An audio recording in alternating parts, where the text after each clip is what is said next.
الحمد لله رب العالمين والصلاة والسلام على سيد الأنبياء والمرسلين أما بعد فأعوذ بالله من الشيطان الرجيم بسم الله الرحمن الرحيم درود پاک بآواز بلند پڑھیے الصلاة والسلام علیک یا رسول اللہ وعلى آلك وأصحابك يا حبيب الله الصلاة والسلام عليك يا نبي الله وعلى آلك وأصحابك يا نور الله نويت سنة الاعتكاف۔ ترمذی شریف میں حدیث مبارک ہے، فرمان مصطفیٰ صلی اللہ علیہ وآلہ وسلم بروز قیامت لوگوں میں سے میرے قریب تر وہ ہوگا جس نے دنیا میں مجھ پر زیادہ درود پاک پڑھے ہوں گے۔ صلو علی الحبیب صلی اللہ علی محمد۔ آج ہم تدفین کے متعلق سنیں گے کچھ معلومات، کچھ احکام اور کچھ نیتیں۔ تدفین کی نیتیں، حدیث پاک میں ہے مومن کی نیت اس کے عمل سے بہتر ہے۔ رضائے الہی پانے اور ثواب آخرت کمانے کے لیے عاشقان رسول کی تدفین میں حصہ لوں گا، یوں یعنی کسی کی نماز جنازہ میں شرکت کرتے ہیں اور تدفین کے لیے جاتے ہیں تو وہاں کون کون سی نیتیں کی جا سکتی ہیں جن کے سبب زیادہ سے زیادہ بندہ ثواب کا حقدار بن سکے؟ تو پہلی نیت بیان کرتے ہیں کہ رضا الہی پانے اور ثواب آخرت کمانے کے لیے عاشقان رسول کی تدفین میں حصہ لوں گا، فرض کفایہ ادا کروں گا، حق مسلم کی ادائیگی کروں گا، قبرستان کی دعا پڑھوں گا، ممکن ہوا تو دوسروں کو بھی بلند آواز سے پڑھاؤں گا، قبر پر پاؤں رکھنے اور بیٹھنے سے بچوں گا، اور ممکن ہوا تو نرمی سے سمجھا کر دوسروں کو بھی بچاؤں گا، بے جا گفتگو اور ہنسی مذاق سے پرہیز کروں گا، مرحوم اور تمام مومنین کے لیے دعائے مغفرت کروں گا، ایصال ثواب بھی کروں گا۔ تو یہ اس طرح کی بہت ساری نیتیں ہیں جو ہم تدفین کے لیے کر سکتے ہیں، جس کے ذریعے بہت زیادہ ثواب حاصل ہو سکتا ہے۔ صلو علی الحبیب صلی اللہ علی محمد۔ آج کے اس مختصر درس میں ہم جو سیکھ پائیں گے تدفین کا حکم، تدفین میں شرکت کی فضیلت، سرکار صلی اللہ علیہ وآلہ وسلم کی لحد کس نے بنائی، قبر میں کس کا جسم سلامت رہے گا، قبر کی اقسام، تدفین کا طریقہ، قبر پر مٹی ڈالنے کا طریقہ اور تلقین کرنے کا طریقہ، اور بہت ساری چیزیں ہیں جو اس میں شامل ہیں۔ تدفین کا حکم بیان کرتے ہیں، میت کو دفن کرنا فرض کفایہ ہے، اور دفن کرنے سے مراد یہ ہے کہ گڑھا کھود کر اس میں میت رکھیں اور اوپر تختے لگا کر مٹی بھر دیں۔ یہ جائز نہیں کہ میت کو زمین پر رکھ دیں اور چاروں طرف سے دیواریں قائم کر کے بند کر دیں، یہ جائز نہیں ہے۔ تدفین میں شرکت کی فضیلت بیان کرتے ہیں، جو جنازے میں شامل ہوا اور تدفین تک ساتھ رہے تو وہ عظیم الشان ثواب کا حقدار ہوگا۔ چنانچہ حضرت سیدنا جابر رضی اللہ تعالی عنہ سے روایت ہے کہ تاجدار رسالت شہنشاہ نبوت صلی اللہ علیہ وآلہ وسلم نے فرمایا، جو جنازے کے ساتھ چلا اور تدفین تک ساتھ رہا، اللہ عز و جل اس کے لیے ایسے 3 قیرات ثواب لکھے گا جن میں سے ہر قیرات جبل احد سے بڑا ہوگا۔ سرکار صلی اللہ علیہ وآلہ وسلم کی لحد مبارک کس صحابی نے بنائی؟ سرکار صلی اللہ علیہ وآلہ وسلم کی لحد مبارک صحابی رسول حضرت سیدنا ابو طلحہ انصاری رضی اللہ تعالی عنہ نے بنائی ہے۔ قبر میں انبیاء کرام اور اولیاء کرام، شہداء کرام، جوان عبادت گزار، کثرت سے درود و سلام پڑھنے والا اور خوف خدا رکھنے والے کا جسم سلامت رہے گا۔ قبر کی قسمیں، بناوٹ یعنی بنانے کے اعتبار سے قبر کی دو قسمیں ہیں۔ نمبر ایک لحد، اسے بغلی قبر بھی کہتے ہیں۔ نمبر دو شق یعنی صندوق۔ لحد اسے بغلی قبر بھی کہتے ہیں۔ اس کے تیار کرنے کا طریقہ یہ ہے کہ صندوق نما گڑھا کھود کر اس میں قبلہ کی طرف دیوار میں اتنی جگہ کھودیں جس میں میت کو بآسانی رکھا جا سکے۔ خیال رہے کہ لحد صرف سخت زمین میں ہی بنائی جا سکتی ہے، نرم زمین میں نہیں بن سکتی۔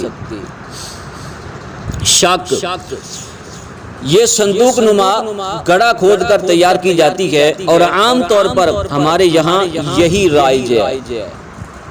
لحد سنت ہے، اگر زمین میں اس قدر سخت زمین ہو، اس قابل ہو زمین تو یہی کریں، یعنی لحد ہی بنائیں، اور نرم زمین ہو تو صندوق میں حرج نہیں۔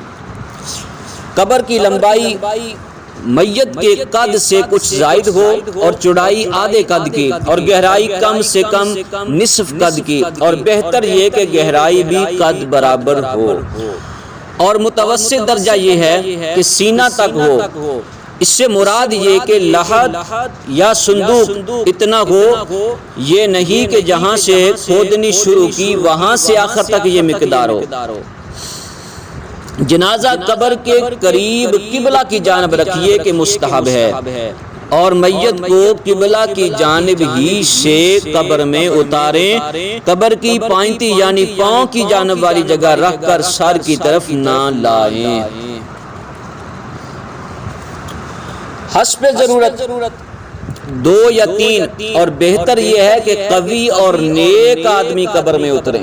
میت کو اتارنے کے لیے 2 یا 3 آدمی، اور وہ طاقتور ہوں، مضبوط ہوں، اور یہ بھی ہے کہ ہو سکے تو نیک ہونے چاہیے قبر میں اتارنے والے۔ عورت کی میت محارم اتاریں، یعنی وہ جن سے اس عورت کا نکاح ہمیشہ کے لیے حرام تھا، جیسے بھائی، بیٹا، باپ وغیرہ، یہ نہ ہوں تو دیگر رشتہ دار، یہ بھی نہ ہوں تو پرہیزگاروں سے اتروائیں۔ عورت کی میت کو اتارنے سے لے کر تختے لگانے تک کسی کپڑے سے چھپائے رکھیں۔ جب میت کو قبر میں اتاریں، قبر میں اتارتے وقت یہ دعا پڑھیں: بسم اللہ و باللہ و علی ملت رسول اللہ۔ میت کو سیدھی کروٹ پر اس طرح لٹائیں کہ اس کا منہ اور سینہ قبلہ کی طرف ہو جائے۔ اس کا آسان طریقہ یہ ہے کہ میت کی پیٹھ کے نیچے نرم مٹی یا ریتے کا تکیہ سا بنا دیں اور ہاتھ کو کروٹ سے الگ رکھیں۔ یہاں اس میں دقت ہو تو چت لٹا کر منہ قبلہ کو کر دیں۔ اب اکثر یہی معمول ہے، یعنی اس کا منہ قبلہ کی طرف کر دیا جاتا ہے، میت سیدھی ہی لیٹی رہتی ہے، تو یہ بھی طریقہ ٹھیک ہے۔ کفن کی بندش کھول دیں کہ اب ضرورت نہیں، اور نہ کھولی تو بھی حرج نہیں، گناہ نہیں ہے، لیکن بہتر یہ ہے کہ کھول دی جائیں۔ حاضرین جنازہ میں سے ہر ایک کے لیے مستحب ہے کہ سرہانے کی طرف سے دونوں ہاتھوں سے 3 بار مٹی ڈالیں۔ پہلی بار کہیں منہا خلقناکم، اور اس کا ترجمہ یہ ہے ہم نے زمین ہی سے تمہیں بنایا۔ دوسری بار کہے وَفِيهَا نُعِيدُكُمْ، اور اسی میں تمہیں پھر لے جائیں گے۔ تیسری بار کہے وَمِنْهَا نُخْرِجُكُمْ تَارَةً أُخْرَى، اور اسی سے تمہیں دوبارہ نکالیں گے۔ یہ الفاظ کہے جائیں مٹی ڈالتے وقت۔ اب باقی مٹی پھوڑے وغیرہ سے ڈال دیں، جتنی مٹی قبر سے نکلی ہے اس سے زیادہ ڈالنا مکروہ ہے۔ قبر کیسی ہو؟ قبر اونٹ کے کوہان کی طرح ڈھال والی بنائیں، جو کھونٹی یعنی چاروں کونوں والی، جیسا کہ آج کل تدفین کے کچھ روز بعد اکثر اینٹوں وغیرہ سے بناتے ہیں، یہ نہ بنائیں۔ قبر ایک بالش تو اونچی ہو یا مزید کچھ زیادہ۔ قبر کچی اینٹوں سے بند کر دیں، اگر زمین نرم ہو تو لکڑی کے تختے لگانا جائز ہے۔ قبر کو سلیب سے بند کرنے کا حکم جائز ہے، لیکن سیمنٹ چونکہ آگ سے بنتا ہے لہذا سیمنٹ کے بلاک یا آگ سے بنی ہوئی اینٹیں قبر کے اندر نہ لگائی جائیں، اور اگر قبر کی مٹی گرنے کا اندیشہ ہے تو وہ اینٹیں یا بلاک لگانے کے بعد ان پر مٹی کا لیپ کر دیا جائے۔ اسی طرح سیمنٹ کی سلیبوں کے اندرونی حصہ پر بھی مٹی لیپ دی جائے تاکہ میت کے ہر طرف مٹی ہی مٹی ہو۔ اگر کسی نے یوں نہ بھی کیا تو وہ گناہ گار نہیں ہے، لیکن بہتر یہ ہے کہ سلیبوں کو میت کی طرف جو حصہ ہے ان کو بھی مٹی سے لیپ دیا جائے، اینٹوں کو بھی لیپ دیا جائے تاکہ میت کے چاروں طرف مٹی ہی مٹی ہو۔ قبر پر پھول ڈالنا بہتر ہے کہ جب تک تر رہیں گے تسبیح کریں گے اور میت کا دل بہلے گا۔ شجرہ، عہد نامہ اور تبرکات قبر میں رکھنا جائز ہے۔ قبر پر اذان دینا جائز ہے۔ سرہانے کھڑے ہو کر قبلہ کی طرف چہرہ کر کے اذان دی جائے۔ اب ایک عظیم بات بیان کی جاتی ہے، تلقین کا طریقہ، میت کو تلقین کیسے کی جائے۔ یہ وہ باتیں بیان کی جا رہی ہیں جن کا سیکھنا ہم سب کے لیے ضروری ہے، ہر مسلمان کے لیے ضروری ہے کہ ہم سب کسی نہ کسی کے جنازے میں شریک ہوتے ہیں، اور ایک وقت وہ بھی آنے والا ہے کہ ہم نے بھی مرنا ہے۔ آج اگر ہم کسی کے ساتھ حسن سلوک کریں گے، اس کے مرنے پر یہ طریقے اختیار کریں گے تو حل جزاء الاحسان الا الاحسان، نیکی کا بدلہ نیکی ہے۔ تو ہمارے ساتھ بھی یہ سلوک اللہ کی رحمت سے اس کے فضل سے کیا جائے گا۔ تلقین سنت ہے، حدیث پاک میں ہے جب تمہارا کوئی مسلمان بھائی مرے اور اس کو مٹی دے چکو تو تم میں ایک شخص قبر کے سرہانے کھڑا ہو کر کہے یا فلاں بن فلانا، وہ سنے گا اور جواب نہ دے گا۔ پھر کہے یا فلاں بن فلانا، وہ سیدھا ہو کر بیٹھ جائے گا۔ پھر کہے یا فلاں بن فلانا، وہ کہے گا ہمیں ارشاد کر، اللہ تعالیٰ تجھ پر رحم فرمائے، مگر تمہیں اس کے کہنے کی خبر نہیں ہوتی۔ یعنی وہ جو کہہ رہا ہوتا ہے نا کہ ارشاد کیجئے، بتائیے آپ کیا کہنا چاہ رہے ہیں، وہ ہم نہیں سن رہے ہوتے، ہمیں اس کی آواز نہیں آ رہی ہوتی، لیکن قبر میں وہ یہ بولتا ہے۔ پہلی بار کہنے پر وہ سنتا ہے، متوجہ ہوتا ہے۔ جب دوسری بار کہا جاتا ہے یا فلاں بن فلانا، اب یہاں فلاں بن فلانا میں اس مرنے والے کا نام لیا جائے گا اور اس کی والدہ کا نام لیا جائے گا، اس کا نام اور اس کی والدہ کا نام، عورت ہے تو اس کا نام اور اس کی والدہ کا نام۔ تو جب دوسری بار کہا جاتا ہے تو وہ اٹھ کر بیٹھ جاتی ہے میت۔ تیسری بار کہنے پر جب کہا جاتا ہے یا فلاں بن فلانا، تو پھر وہ میت کہتی ہے ارشاد کر، تو کیا کہنا چاہتا ہے، اللہ تجھ پر رحم فرمائے۔ اب تلقین کیا کی جائے گی؟ اور تلقین عربی الفاظ میں ہی کی جائے۔ اذکر ما خرجت علیہ من الدنیا شہادت اللہ الہ الا اللہ وان محمدا عبدہ ورسولہ صلی اللہ تعالی علیہ وآلہ وسلم وأنك رضيت بالله ربا وبالإسلام دينا وبمحمد صلى الله تعالى عليه وآله وسلم نبيا وبالقرآن إماما. یہ تلقین کی جائے. اس کا ترجمہ بھی سماعت فرمائیں. تو اسے یاد کر، اذکر ما خرجت علیہ من الدنیا، تو اسے یاد کر جس پر تو دنیا سے نکلا. کیا؟ شہادت اللہ الہ الا اللہ،